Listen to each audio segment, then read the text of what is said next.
ආයිබෝවන් ප්‍රාර්ථනා කරනවා සුබ දවසක් වෙන්න කියලා. අදත් ඔයාලට රසම රස ඩෙසර්ට් එකක් අරන් ආවා. අරාබි ක්‍රමයට අරාබි රසට අසීද කියලා තමයි කියන්නේ. ඉතින් මේක කොෆි එක්කලා තමයි අරාබි කොෆි එක්කලා තමයි යූස් කරන්නේ වැඩිපුරම. ඉතින් වීඩියෝ එකට යන්න කලින් මතක් කරනවා සුපුරුදු පරිදි ඔයා තවමත් මාලි සිල්වා කියන මගේ YouTube channel එක subscribe කරලා නැතිනම් subscribe කරන්න. ළඟින්ම තියෙන notification bell එකත් all දාලා තියාගන්න. එතකොට තමයි මේ වගේ රසවත් dessert recipe කෑම වර්ග ඔයාලට ඉක්මනින්ම ලැබෙන්නේ. මෙන්න මේ ක්‍රමයට තමයි හදාගන්නේ. මේ තියෙන්නේ රටඉඳි sheet වෙන් කරලා අයින් කරගෙන තියෙනවා. ඊට පස්සේ මේක උණු වතුරට එකතු කරලා විනාඩි 30ක් පැත්තකින් තියාගන්නවා. හරිම ලේසියෙන් හදන්න පුළුවන් dessert එකක් තමයි.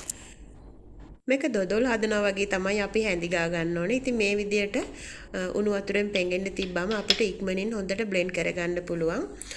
ඊට පස්සේ මේක blend කරගන්නවා විනාඩි 30කට පස්සේ. දැන් හොඳට පෙඟිලා තියෙන්නේ මේක. හරිම ඉක්මනින් අපිට මේක blend කරගන්න පුළුවන්.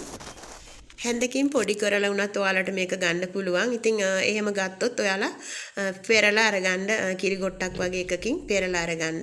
එහෙම නැතිනම් blend කරගත්තොත් හරිම ලේසි. ඉතින් ඒ විදිහට තමයි ලෑස්ති කරගන්නේ. වතුර මදි නම් ඔයාලට පුළුවන් මේකට වතුර ටිකක් වැඩිපුර එකතු කරගන්න. ඊට පස්සේ ඒක පැත්තකින් තියලා පාන් පිටි කෝප්ප භාගයක් මම මේ විදියට කබලේ බැද ගන්නවා. ඉතින් නිකන් කබලේ අපි සාමාන්‍ය අලුව හදන්න වගේ බැදගෙන රන්වන් පාට වෙනකොට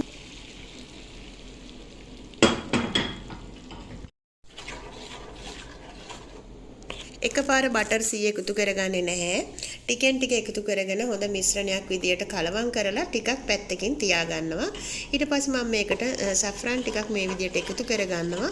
ඉතින් ඔයාලට පුළුවන් saffron මේ විදියට එහෙම නැතිනම් මේක කලර් එක අරගෙන වතුර විදියට එකතු කරගන්න. එහෙම නැතිනම් food coloring ටිකක් වුණත් ඔයාලට එකතු කරගන්න පුළුවන්. ඊට පස්සේ අපි හදාගත්තු මිශ්‍රණය මේ විදියට මම පෙරා ගන්නවා. ඉතින් පෙරා ගන්න අවශ්‍යත් නැහැ. හොඳටම blend වෙලා තියෙනවා නම් කෑලි නැතිනම් ඔයාලට පෙරන්න අවශ්‍ය නැහැ. මගේ මිශ්‍රණය හොඳින් blend වෙලා තියෙන්නේ. ඉතින් මම බලන්න ඉස්සරලාම මේක blend කරන්න පෙරන්න අවශ්‍යද කියලා. අවශ්‍ය නැහැ. ඊට පස්සේ මම ඔක්කොම එකතු කරගන්නවා. මේක එකතු කරන වෙලාවට මම ලිපෙන් අයින් කරලා පැත්තකින් තියලා තමයි එකතු කරගන්නේ. නැත්නම් අපේ බැදගත්තු පිටි මිශ්‍රණය රස්නෙට කරවෙන්න ඉඩ තියෙනවා. එකතු කරලා මේ විදියට හොඳින් කලවම් කරලා නැවත අපි ලිප උඩින් තියලා මේ විදියට හැඳි ගා ගන්නවා. ඉතින් ඒක අපි හදියාගන්නේ අර අපි දොඩොල් හදන විදියටම මේක හොඳින් හැඳි ගාගෙන ඊට පස්සේ මේකට ඉඟුරු ඒ වගේම ගම්මිරිස් කුඩු ලුණු එකතු කරගන්නවා. රසය අනුව ලුණු ගම්මිරිස් එකතු කරගන්න මම ප්‍රමාණයන් ඔයාලට මෙතන සඳහන් කරලා තියන්නම්. ඉඟුරු කුඩු එකතු කරගන්න බැරි නම් ඔයාලට පුළුවන් ගාගත්තු ඉඟුරු එකතු කරගන්න. ගොඩක් රසයි, පෝෂණීයයි. ඉතින් මම ගාගත්ත ඉඟුරු තමයි එකතු කරගත්තේ. ගම්මිරිස් කුඩු ලුණු. දැන් මේක පදම ටිකින් ටික උපු වේගෙන එනවා. මේ විදියට අපි දැන් බටර් ටිකක් ඉතුරු කරගෙන තියෙන ග්‍රෑම්ස් 25ක් විතර 75ක් විතර තමයි එකතු කරගත්තේ. ඒක අපිට ඊළඟට අවසානයේ අවශ්‍ය වෙනවා. මේකට කාලය ගත වුණා විනාඩි 15ක් විතර. ඉතින් මම වීඩියෝ එක කෙටි කරලා තියෙන්නේ.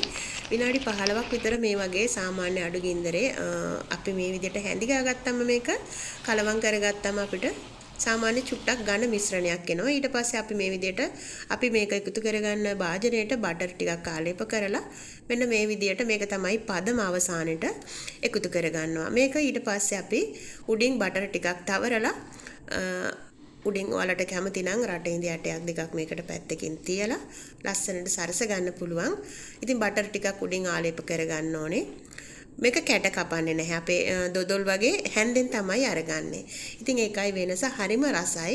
ඉතින් මේක රෙසිපි එකත් මේක කාපු අරාබි කට්ටිය මගෙන් ඉල්ලුවා. මම මේක පස්සේ තමයි වීඩියෝ එක හදන්නේ.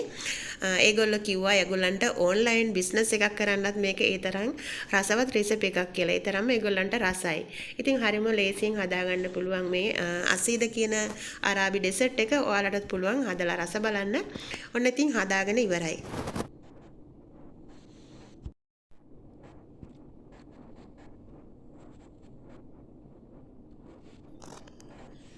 මේක කන වෙලාවට ටිකක් රස්නෙට තමයි ගන්නෙ. මම ඉතින් මයික්‍රෝ oven එකේ තියලා පොඩ්ඩක් රත් කරලා තමයි ගන්නෙ. ඒගොල්ලෝ මේක රස්නෙන් තමයි කෑමට ගන්නෙ. මොකද මේ බටර් එහෙම උඩින් ආලේප කරගත්තාම බටර් මිදෙනවා. අපි ෆ්‍රිජ් එකේ තමයි මේක තියන්නේ. එළියේ තියන්නේ නැහැ. ෆ්‍රිජ් එකේ තිබ්බහම මේක බටර් ටික උඩින් ටිකක් මිදෙනවා. ඒ වෙලේම කන්න ගන්න නම් ඔන්න දැන් රස බලන්න පුළුවන්. විශේෂයෙන් අරාබි කෝෆි එක්කලා මේක මේගොල්ලෝ ඊටාම කැමති දෙයක් තමයි. මේ විදිහට රටඉදයට කීපයක් තියලා මම සරස ගත්තා. ඒ වගේම කජු ආමන්ඩ් ඇට ඔයාලා කැමති එකක් තියලා මේක සරස ගන්න පුළුවන්. මේ තියෙන්නේ උණු උණුවේ හදාගත්තු අරාබි කෝෆි. ඉතින් ඒකත් එක්ක රස බලන්න. ඒ වගේම normal තේ ඕන එකක් එක්කලා ඔයාලට පුළුවන් රස බලන්න. මේක විශේෂයෙන්ම අරාබි කට්ටිය ගොඩක්ම ප්‍රිය කරන ඒගොල්ලන්ගේ ස්පෙෂල් ඊට් කෑමක් තමයි. කියන්නේ රමදාන් එකට අවුරුදු වලට කන කෑමක් තමයි. ඒ වගේම සතියේ දවස් වලටත් ඒගොල්ලෝ මේකේ රස බලනවා. කට්ටිය එක එකතු වුනහම දුවානිවල වගේ තේ බොනකොට මේක කනවා. ඉතින් මම හිතනවා ඔයාලට ගොඩක් වැදගත් වෙයි කියලා මේ වීඩියෝ එක.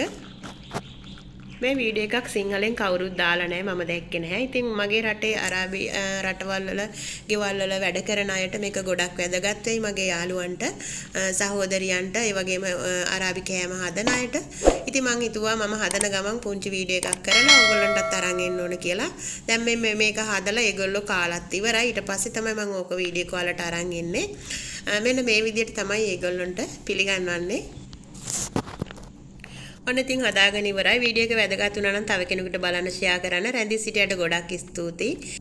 Don't forget subscribe and like share. Thank you for watching my video. God bless my friend. See you next video.